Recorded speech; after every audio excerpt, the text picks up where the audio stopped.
சொந்த மாவட்டத்தையே பார்க்க முடியாத முதலமைச்சர் தமிழ்நாட்டை எப்படி காப்பாற்றப் போகிறீர்கள் என நன்னிலத்தில் பாமக கட்சியின் தலைவர் அன்புமணி ராமதாஸ் தெரிவித்துள்ளார். பாட்டாளி மக்கள் கட்சியின் தலைவர் மருத்துவர் அன்புமணி ராமதாஸ் கடந்த 25ஆம் தேதி தமிழக மக்கள் உரிமை மீட்பு பிரச்சார பயணத்தை தொடங்கி தமிழகம் முழுவதும் சுற்றுப்பயணத்தை மேற்கொண்டு வருகிறார். அந்த வகையில் திருவாரூர் மாவட்டம் நன்னிலம் பகுதியில் உரிமை மீட்பு பிரச்சார பயணத்திற்காக பாமக கட்சியின் தலைவர் அன்புமணி ராமதாஸ் வருகை புரிந்தார். அவருக்கு கட்சியின் சார்பில் உற்சாக வரவேற்பு அளித்தனர்.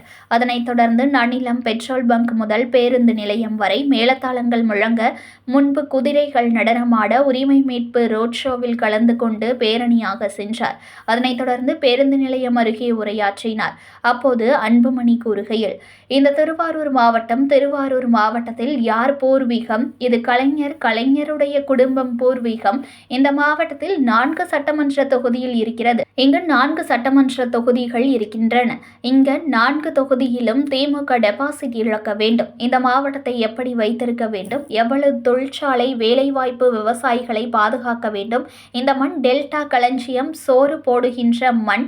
இந்த மண் அடுத்த 1000 ஆண்டுகளுக்கு உணவளிக்க வேண்டும். இந்த மண்ணை அடுத்த தலைமுறைக்கு கொண்டு போக வேண்டும். ஆனால் இந்த திமுக இந்த மண்ணை நாசப்படுத்தி, மக்களை ஆசைப்படுத்தி, விவசாயத்தை நாசப்படுத்தி இந்த ஆட்சியில் இருக்கலாமா? இவர்களை ஆண்டது போதும், விரட்ட வேண்டும் என்று தெரிவித்தார்.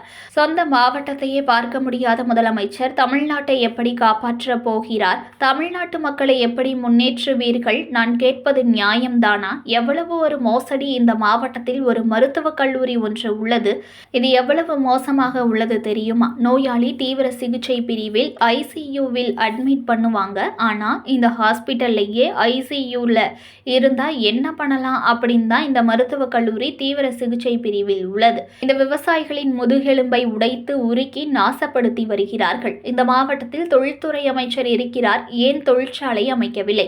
நாங்கள் ஆட்சிக்கு வந்தவுடன் 505 வாக்குறுதிகள் கொடுத்தார்கள். நீட் தேர்வு ஒரே வாரத்தில் ரத்து செய்வோம், காவிரியில் 5 தடுப்பணைகள் கட்டுவோம். இப்படி 505 வாக்குறுதிகள் கொடுத்து வெறும் 66 வாக்குறுதிகளை நிறைவேற்றி இருக்கிறார்கள். வெறும் 13% தான் நிறைவேற்றி இருக்கிறார்கள். தெருவாக ஸ்டாலின், உதயநிதி அமைச்சர்கள் எல்லாம் பிரச்சாரம் செய்தார்கள். அதை செய்வோம், இதை செய்வோம் என சொன்னார்கள். ஆனால் எதையும் நிறைவேற்றவில்லை. கடந்த தேர்தலில் நீங்கள் ஏமாந்துட்டீங்க. வரும் தேர்தலில் தயவு செஞ்சு யாரும் ஏமாந்துராதீங்க. கொள்ளையடித்த பணத்தை மூட்டை மூட்டையாக எடுத்து வருவார்கள். யாரும் ஏமாந்துராதீர்கள் என்று தெரிவித்தார். யாரும் நம்பிவிடாதீர்கள் என்று தெரிவித்தார். என்னிடம் ஆட்சி இருந்தால் கஞ்சாவை ஒரே வாரத்தில் ஒழித்து விடுவேன். கஞ்சா மட்டும் இல்லை, போதைப் பொருட்கள் அனைத்தையும் ஒரே வாரத்தில் ஒழித்து விடுவேன். நிர்வாகம் தெரிந்தவர்கள் இதையெல்லாம் செய்வார்கள். ஆனால் நம்முடைய முதலமைச்சர் நிர்வாகம் தெரியாது, தைரியமும் கிடையாது. வருகின்ற தேர்தலில் யார் வர வேண்டும் என்பதை விட யார் வரக்கூடாது என்பதை முடிவு செய்ய வேண்டும். யார் வரக்கூடாது, திமுக வரக்கூடாது என்பதை, அந்த முடிவை இன்றை எடுத்துக்கொள்ளுங்கள். ஆட்சி வந்தால் விவசாயிகளை கடவுளாக பார்ப்பேன், இளைஞர்களுக்கு வேலை வாய்ப்பு கொடுப்பேன், இடஒதுக்கீடு, சமூக நீதி இதெல்லாம் கிடைக்கும் என தெரிவித்தார். இந்த நிகழ்ச்சியில் பாமக நிர்வாகிகள், பொதுமக்கள் ஏராளமானோர் பங்கேற்றனர். அவருடைய மண் இந்த மண். இப்ப இருக்கிற துணை முதலமைச்சர் உதயநிதி, முதலமைச்சர் ஸ்டாலின், துணை முதலமைச்சர் உதயநிதி, அதுக்கப்புறம் கனிமொழி நாடாளுமன்ற உறுப்பினர். ஒரே குடும்பத்தில் இவ்வளோ பேரு முதலமைச்சர்களும், துணை முதலமைச்சர்களும், அமைச்சர்களும், நாடாளுமன்ற உறுப்பினர்களும், முன்னாள் அமைச்சர்களும். கடைசியில கலைஞர் இந்த மாவட்டத்துல தான் கடைசி 2 தேர்தலை சந்திச்சார். அப்படிப்பட்ட ஒரு மாவட்டம் இன்னைக்கு என்ன நிலையில இருக்கு?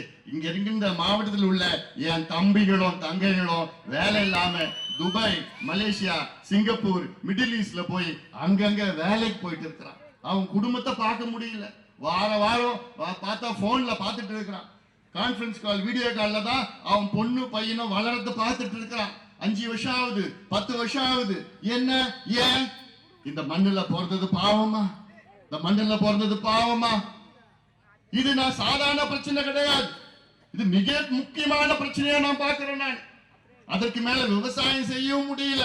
விவசாயினால கந்து வெட்டி, ஸ்பீடு வெட்டி, வட்டி கொடுக்கணும்னா உடனே நிலத்தை எழுதி வாங்கணும். யார் மாவட்டம்? முத்துவேல் கருணாநிதி மாவட்டம், பிறந்த மாவட்டம். இருக்கிற முதலமைச்சருடைய சொந்த மாவட்டம். சொந்த மாவட்டத்தையே பார்க்க முடியாத முதலமைச்சர் தமிழ்நாட்டை எப்படியா உன்னால காப்பாற்ற முடியும்? உன் மாவட்டத்தை நீ பிறந்த மண்ணே உன்னால காப்பாற்ற முடியல, மண்ணில் வாழ்கிற மக்களை உன்னால காப்பாற்ற முடியல, நீ தமிழ்நாடு எப்படி காப்பாத்துவ? தமிழ்நாடு மக்களை எப்படி நீ முன்னேற்றுவ? நான் கேட்கறது நியாயம் தானே? எவ்வளவு ஒரு மோசடி! இந்த மாவட்டத்தில் ஒரு மருத்துவ கல்லூரி ஒன்று இருக்கு, திருவாரூர் மருத்துவ கல்லூரி. இது ஒரு கதை இருக்கு. கலைஞர் அப்ப முதலமைச்சர், நான் அவர்கிட்ட போய் கேட்டேன், கலைஞர்கிட்ட போய் கேட்டேன், ஐயா தர்மபுரியில ஒரு மருத்துவ கல்லூரி கொண்டு வரணும் விருப்பம், அதற்கு நீங்க ஒத்துழைக்கணும்னு நான் ஒரு வார்த்தை சொன்னேன் கலைஞர்கிட்ட. அப்ப முதலமைச்சரா இருந்தார், நான் மத்திய சுகாதாரத்துறை அமைச்சரா இருந்தேன், டெல்லியில இருந்தேன். உடனே கலைஞர் அவர் என்ன சொன்னார் தெரியுமா? சரி, நான் தர்மபுரியில கொடுக்குறேன், ஆனா நீ என் ஊருக்கு ஒண்ணு கொடுக்கணும். எந்த ஊர்? திருவாரூர். இந்த அன்புமணி ராமதாஸ் கையெழுத்து போட்டேன். திருவாரூர் மருத்துவக் கல்லூரிக்கு அன்புமணி ராமதாஸ் கையெழுத்து போட்டு கொடுத்தேன், நான் அனுமதி கொடுத்தேன் நான்.